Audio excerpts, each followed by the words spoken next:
আপনি কখনোই বাবা হতে পারবেন না, অথবা আপনার জীবন বেঁচে থাকা বৃথা। এ ধরনের অনেক কথা আপনি বিভিন্ন মানুষের কাছ থেকে শুনেছেন। আবার হতে পারে আপনার নিজের মানুষই এ সমস্ত কথা আপনাকে শোনায়।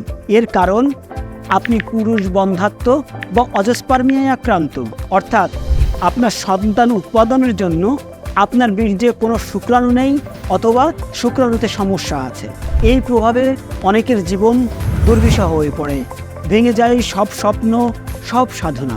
হতাশ হবেন না। আল্লাহ যদি চান তবে অবশ্যই আপনার নিজ সন্তানের বাবা হতে পারবেন। কিভাবে সম্ভব? নাম্বার 1, টিসা অর টিসি করার মাধ্যমে।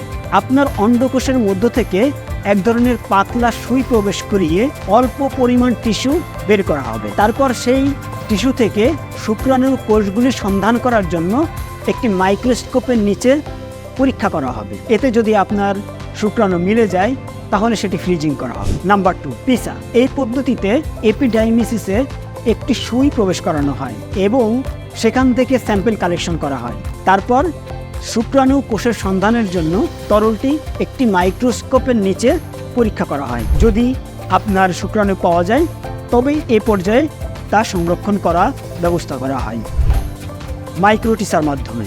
মাইক্রোস্কোপের সাহায্য নিয়ে টেস্টিকুলার এবং এপিডাইমিসে সুই ঢুকিয়ে কোথায় স্পার্ম পাওয়া যায় সেটা দেখা হয় এবং যেখান থেকে সবচেয়ে ভালো স্পার্ম পাওয়ার সম্ভাবনা আছে সেখান থেকে টিস্যু সংগ্রহ করা হয়। সেই টিস্যু থেকে আপনার স্পার্ম সংগ্রহ করে ফ্রিজিং করা হয়।